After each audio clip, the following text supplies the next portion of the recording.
Welcome back students. നമുക്ക് optical ഇൻസ്ട്രുമെന്റ്സിലെ മൂന്നാമത്തെ instrument ആയ കോമ്പൗണ്ട് മൈക്രോസ്കോപ്പ് ആണ് അടുത്തത് പഠിക്കാനുള്ളത്. നമ്മൾ ഐയും സിമ്പിൾ മൈക്രോസ്കോപ്പും കണ്ടു കഴിഞ്ഞതാണ്. സിമ്പിൾ മൈക്രോസ്കോപ്പിൽ ഒരു കോൺവെക്സ് ലെൻസ് വെച്ച് ചെറുതായി നമുക്ക് ഒരു ഒബ്ജക്റ്റിനെ മാഗ്നിഫൈ ചെയ്യാൻ പറ്റുമെന്ന് നമ്മൾ പഠിച്ചു. ഇപ്പോൾ എന്താ വ്യത്യാസം? കോമ്പൗണ്ട് മൈക്രോസ്കോപ്പിൽ എന്താ വ്യത്യാസം? രണ്ട് ലെൻസ് ഉണ്ട്. സിമ്പിൾ മൈക്രോസ്കോപ്പിൽ ഒരു ലെൻസ് ഉള്ള സ്ഥാനത്ത് ഇവിടെ രണ്ട് ലെൻസാണ് ഉള്ളത്. രണ്ട് ലെൻസുകൾക്ക് ഒരു ചെറിയ ഫോക്കൽ ലെങ്ത് ഉള്ള ലെൻസും ഒബ്ജക്റ്റീവ് എന്ന് വിളിക്കുന്നത്, മറ്റൊന്ന് വലിയ ഫോക്കൽ ലെങ്ത് ഉള്ള ലെൻസ് ഐ പീസ് എന്ന് വിളിക്കുന്നത്. ഈ ഒബ്ജക്റ്റിന്റെ എ ബി എന്ന് പറയുന്നതാണ് ഈ റേ ഡയഗ്രത്തിൽ ഒബ്ജക്റ്റ്. ആ ഒബ്ജക്റ്റിന് അടുത്തിരിക്കുന്നതിനെ ഒബ്ജക്റ്റീവ് എന്നും, നമുക്ക് ഏറ്റവും ചെറിയ ടൈനി ആയിട്ട് കണ്ണുകൊണ്ട് നേരിൽ കാണാൻ പറ്റാത്ത അത്രയും ചെറുത് ആയിട്ടുള്ള വസ്തുക്കളെ വലുതാക്കി കാണിക്കുക എന്നുള്ളതാണ് കോമ്പൗണ്ട് മൈക്രോസ്കോപ്പിന്റെ ഉപയോഗം. അപ്പോൾ ചെറിയ ഒബ്ജക്ട്സിനെ കാണാനായതുകൊണ്ട് തന്നെ ഒബ്ജക്റ്റീവ് ആണ് ചെറിയ ലെൻസ് എന്ന് ഓർക്കുക. വലിയ ലെൻസ്, കൂടുതൽ ഫോക്കൽ ലെങ്ത് ഉള്ള ലെൻസ് ഐ പീസ് ആണ്. അവിടെ നമ്മുടെ കണ്ണിനടുത്ത്, നമ്മൾ ഇവിടെ നിന്നാണ് ഒബ്സർവ് ചെയ്യുന്നത്, കണ്ണിനടുത്തിരിക്കുന്നതിനെ ഐ പീസ് എന്ന് വിളിക്കുന്നത്. So objective and eyepiece ആണ് രണ്ട് കോൺവെക്സ് ലെൻസ് ഇവിടെ ഉള്ളത്. Objective is of small focal length and eyepiece is of greater focal length. ഈ റേ ഡയഗ്രാം വരയ്ക്കുമ്പോൾ ഏത് ഡെറിവേഷനിലെ പോലെയും ഒപ്റ്റിക്സിലെ എല്ലാ ഡെറിവേഷനിലും റേ ഡയഗ്രാം ഉള്ളതാണ്. ഇവിടെയും റേ ഡയഗ്രാം വരയ്ക്കാനായിട്ട് മാത്രം പരീക്ഷയ്ക്ക് ചോദിച്ചിട്ടുള്ളതാണ്. എക്സാമിന് ഇമ്പോർട്ടൻ്റ് ആണ്. റേ ഡയഗ്രാം വരയ്ക്കാനായിട്ടോ ഇക്വേഷൻ ഡിറൈവ് ചെയ്യാനായിട്ടോ ഇക്വേഷൻ വെച്ച് പ്രോബ്ലം ചെയ്യാനോ ഒക്കെ ആയിട്ടുള്ള ക്വസ്റ്റ്യൻസ് കോമ്പൗണ്ട് മൈക്രോസ്കോപ്പിൽ നിന്ന് ചോദിക്കാറുണ്ട്. അപ്പോൾ ഒബ്ജക്റ്റ് ഇവിടെ ഇരിക്കുന്നു എ ബി.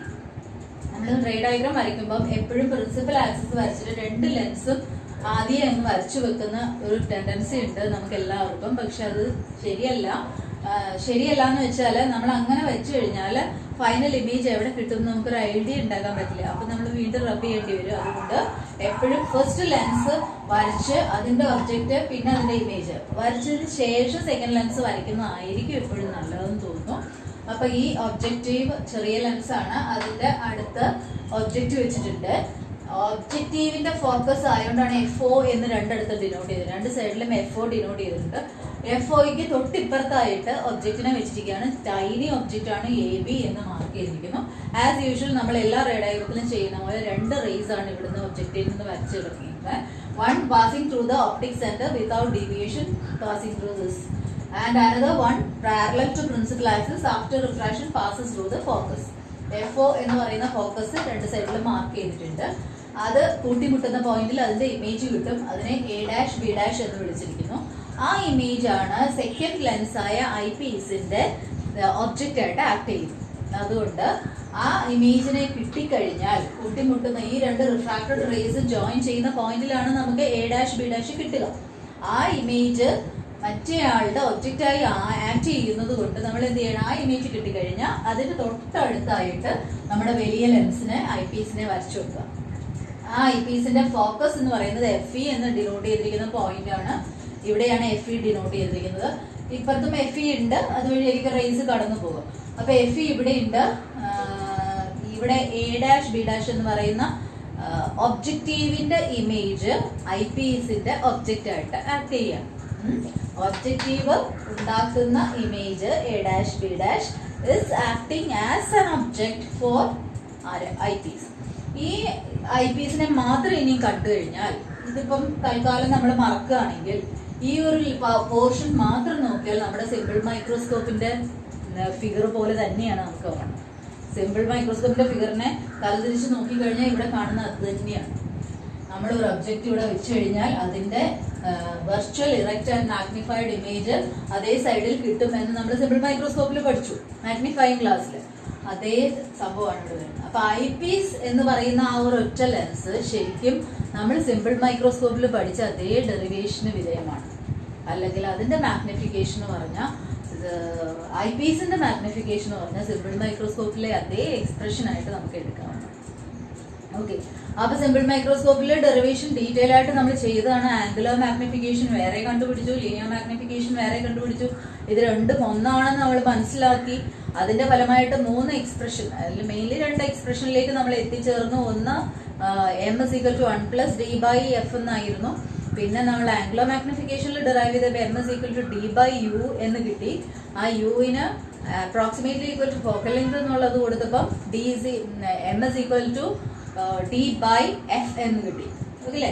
ആ ഒരു എക്സ്പ്രഷൻ സിമ്പിൾ മൈക്രോസ്കോപ്പിൽ കിട്ടിയെങ്കിൽ ആ സിമ്പിൾ മൈക്രോസ്കോപ്പ് തന്നെയാണ് നമ്മളിവിടെ കാണുന്ന ഈ ഐ പീസ് എന്ന് പറയുന്നത്. ഐ പീസിനെ സിമ്പിൾ മൈക്രോസ്കോപ്പ് ആയിട്ട് നമുക്ക് കമ്പയർ ചെയ്യാം. It is same as that.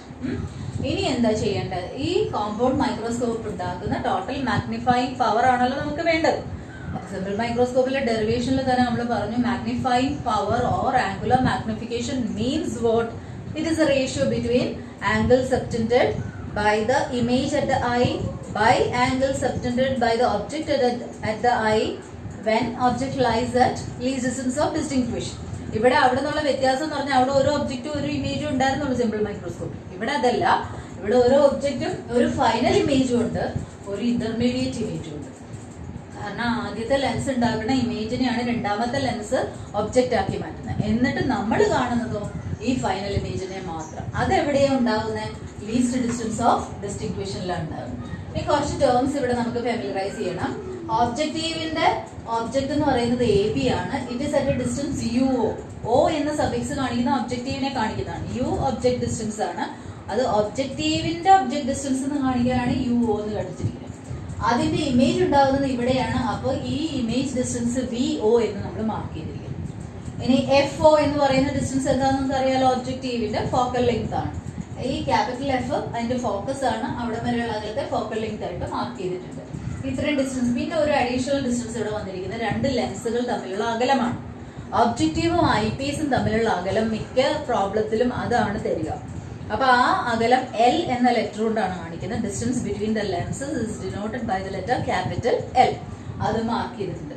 അപ്പൊ D distance between lens L ഉണ്ട്. ഡി എന്തായിരുന്നു? Least distance of distinction. V0 എന്ന് പറയുന്നത് ഒബ്ജക്റ്റീവിന്റെ ഇമേജ് ഡിസ്റ്റൻസ്, U0 എന്ന് പറയുന്ന ഒബ്ജക്റ്റീവിന്റെ ഒബ്ജക്ട് ഡിസ്റ്റൻസ്, F0 എന്ന് പറയുന്നത് FO എന്ന് പറയുന്നത് എല്ലാം O ആണ് കേട്ടോ, 0 അല്ല. ശരിക്കും VO, UO and FO. PO is image distance of objective, UO is object distance of objective and FO is the focal length of objective. അപ്പോൾ ആ ഒബ്ജക്റ്റീവിന്റെ സ്പെസിഫിക്കേഷൻസ് എല്ലാം പറഞ്ഞു കഴിഞ്ഞു. ഇനി നമുക്ക് വേണ്ടത് കോമ്പൗണ്ട് മൈക്രോസ്കോപ്പ് ആസിച്ചിന്റെ മാഗ്നിഫൈങ് പവർ ആണ്. മാഗ്നിഫൈങ് പവർ അല്ലെങ്കിൽ ആംഗുലർ മാഗ്നിഫിക്കേഷൻ ലീനിയർ മാഗ്നിഫിക്കേഷന് തുല്യമാണെന്ന് നമ്മൾ സിമ്പിൾ മൈക്രോസ്കോപ്പിൽ തന്നെ കൺക്ലൂഡ് ചെയ്തതാണ്. അപ്പൊ ഇനി അതിന്റെ കണ്ടിന്യൂഷൻ ആയിട്ടാണ് ടെക്സ്റ്റിൽ കോമ്പൗണ്ട് മൈക്രോസ്കോപ്പ് കൊടുത്തിരിക്കുന്നത്. അപ്പൊ ഇവിടെ ആക്ച്വലി ഫെർദർ ഡെറിവേഷൻ ഇല്ല. വലിയൊരു ഡെറിവേഷൻ ക്വസ്റ്റ്യൻ ആയിട്ട് ആണ് ഈ കോമ്പൗണ്ട് മൈക്രോസ്കോപ്പിന്റെ ക്വസ്റ്റ്യൻ പരീക്ഷയ്ക്ക് വരുന്നുണ്ടെങ്കിൽ നിങ്ങൾ ആ സിമ്പിൾ മൈക്രോസ്കോപ്പിൽ നമ്മൾ ഡി ബൈ യു അല്ലെങ്കിൽ 1+d/FE എന്ന് ഡിറൈവ് ചെയ്ത ആ ഡെറിവേഷനും കൂടി ഇവിടെ വീണ്ടും ഉൾപ്പെടുത്തേണ്ടി വരും. ഞാൻ പറഞ്ഞല്ലോ ഐ പീസ് എന്ന് പറയുന്നത് എന്ത് തന്നെയാണ്, സിമ്പിൾ മൈക്രോസ്കോപ്പ് തന്നെയാണ്. അപ്പൊ ആ ഡെറിവേഷനും കൂടി ഇവിടെ ഉൾപ്പെടുത്തി കഴിഞ്ഞാൽ ഇത് ആ ആക്ച്വൽ ഡെറിവേഷനിലേക്ക് വരും. അപ്പൊ അത് നമ്മൾ ഓൾറെഡി സിമ്പിൾ മൈക്രോസ്കോപ്പിൽ ചെയ്തുകൊണ്ട് ഇവിടെ വീണ്ടും ചെയ്യുന്നില്ല. രണ്ടുപേരുടെയും മാഗ്നിഫിക്കേഷൻ കണ്ടുപിടിക്കുന്നു, അത് തമ്മിൽ മൾട്ടിപ്ലൈ ചെയ്യുന്നു, ടോട്ടൽ മാഗ്നിഫിക്കേഷൻ കാണും. ലീനിയർ മാഗ്നിഫിക്കേഷൻ ആണ് കാണുന്നത്, പക്ഷെ that is same as what angular magnification. So our linear magnification of objective നമ്മൾ പഠിച്ചതല്ലേ. മാഗ്നിഫിക്കേഷന്റെ ഇക്വേഷൻ എന്താണ്? ലെൻസിൽ m is equal to v/u. m is equal to h'/h ആണ്, but that was found to be equal to what? m is equal to v/u. അപ്പോ ഒബ്ജക്റ്റീവിന്റെ ആയതുകൊണ്ട് MO is equal to VO/UO എന്ന് കൊടുക്കുന്നു. ഇനി I Ps നേരത്തെ തുടങ്ങി പറയുന്നുണ്ട്. എന്താ അത്? Simple microscope. സിമ്പിൾ മൈക്രോസ്കോപ്പിലെ ലീനിയർ മാഗ്നിഫിക്കേഷൻ നമ്മൾ ഡിറൈവ് ചെയ്തത് എന്തായിരുന്നു? 1+d/FE എന്നല്ലേ. അപ്പോ ഇവിടെ ഐ പീസ് ഉള്ളതുകൊണ്ടാണ് ഈ 1+d/F എന്നാണ് നമ്മൾ ഡിറൈവ് ചെയ്തത്. ഇവിടെ രണ്ട് ലെൻസ് ഉള്ളതുകൊണ്ട് സഫിക്സ് കൊടുത്തേ മതിയാകും. അതുകൊണ്ട് നമ്മൾ എന്ത് കൊടുക്കുന്നു? 1+d/FE. ഇത് സിമ്പിൾ മൈക്രോസ്കോപ്പിൽ ഡിറൈവ് ചെയ്തത് നേരിട്ട് അങ്ങോട്ട് എടുത്തതാണ്. ഇനിയും ഇവിടെ ഡെറിവേഷൻ ആയിട്ട് ഒരു 3 മാർക്സിന്റെ ഒക്കെ ഡെറിവേഷൻ ആയിട്ടാണ് ചോദിക്കണമെങ്കിൽ ആ ഡെറിവേഷനും കൂടി ഇവിടെ ഉൾപ്പെടുത്തുകയാണ് നമ്മൾ ചെയ്യേണ്ടത്. ഓക്കെ, MO എഴുതി, ME എഴുതി, രണ്ടും കൂടി മൾട്ടിപ്ലൈ ചെയ്ത ടോട്ടൽ മാഗ്നിഫിക്കേഷൻ ആയല്ലോ. അപ്പോ എങ്ങനെ കിട്ടും? VO/UO into 1+d/FE എന്ന് കിട്ടും. ഇനി VOയും UOയും ഒക്കെ ഒബ്ജക്ട് ഡിസ്റ്റൻസ് ഇമേജ് ഡിസ്റ്റൻസും ആണ്. അതൊരിക്കലും തരില്ല. പ്രോബ്ലം ഒന്ന് ചെയ്യുമ്പം ആ വാല്യൂസ് തരാൻ വഴിയില്ല. അപ്പൊ നമ്മൾ വീണ്ടും ഒരു അപ്രോക്സിമേഷൻ ചെയ്യാണ്. എന്താ ചെയ്യുന്നതെന്ന് വെച്ചാൽ UO എന്ന് പറയുന്ന ഡിസ്റ്റൻസ് നമുക്ക് കാണാം. ഇതല്ലേ ഇവിടെ എല്ലാം ഒബ്ജക്റ്റ് ഇരിക്കുന്നത്. ഈ ഒബ്ജക്റ്റിനെ ഫോക്കസ് ഇരിക്കുന്നുണ്ടോ? ഫോക്കസിന്റെ അടുത്തേക്ക് നീക്കാണ്. ഈ ഒബ്ജക്റ്റിനെ ഫോക്കസിന് ഇത്രയും കൂടി അടുത്തേക്ക് നീക്കിയാൽ ഇവിടെ ഉണ്ടാകുന്ന ഇമേജ്, ഇവിടെ ഈ ഉണ്ടാകുന്ന ഇമേജ് കുറച്ചും കൂടി ഇങ്ങോട്ടേക്ക് നീക്കും, ഷിഫ്റ്റ് ചെയ്യും. കുറച്ചും കൂടി നീക്കിയാൽ കുറച്ചും കൂടി ഇങ്ങോട്ടാവും അല്ലെ.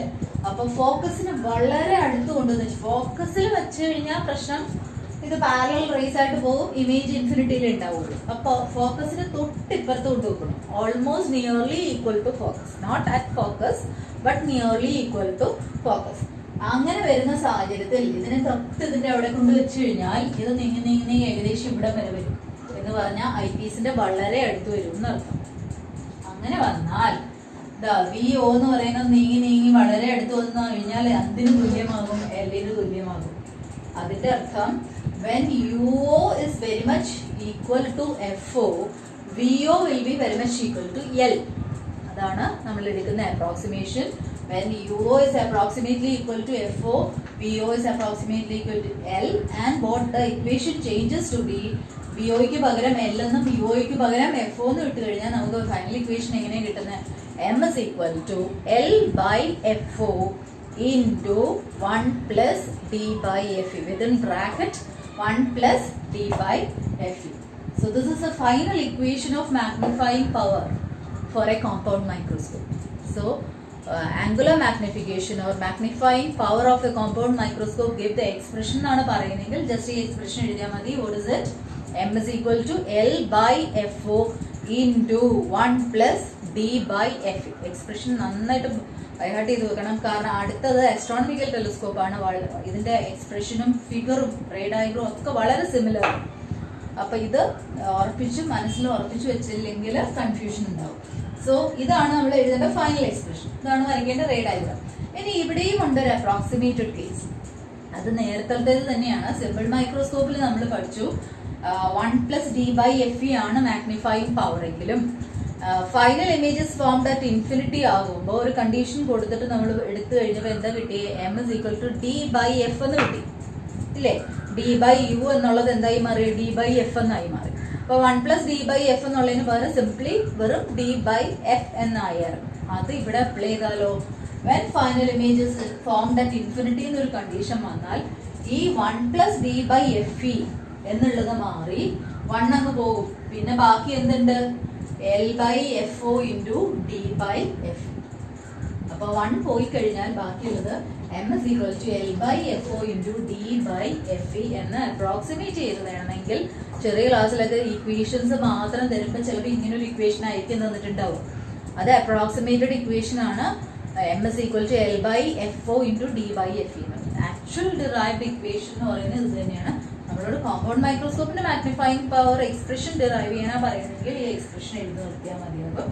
പിന്നെ ഇതും ഉണ്ട് എന്ന് നമ്മൾ അറിഞ്ഞിരിക്കണം, കാരണം that is also another modified form of expression of magnifying power of compound microscope. L എന്ന് പറയുന്നത് ഡിസ്റ്റൻസ് ബിറ്റ്വീൻ ലെൻസസ് ആണ്. D എന്ന് പറയുന്നത് ലീസ്റ്റ് ഡിസ്റ്റൻസ് ഓഫ് ഡിസ്റ്റിങ്ക്വിഷൻ ആണ്, which is the value is 25 cm. FO and FE are the focal length of objective and eyepiece respectively. അപ്പൊ ഇത്രയും values, 4 values ഉണ്ട്. 4 വേണ്ട, D എന്ന് പറയുന്ന വാല്യൂ നമുക്ക് അറിയാം. Lഉം FOയും FEയും തന്നിട്ടുണ്ടെങ്കിൽ നമുക്ക് മാഗ്നിഫൈയിങ് പവർ കാൽക്കുലേറ്റ് ചെയ്യാനായിട്ട് സാധിക്കും. അപ്പൊ ഇതിന്റെ റേ ഡയഗ്രാം, ഇതിന്റെ expression, derivation and the final equation are all equally important.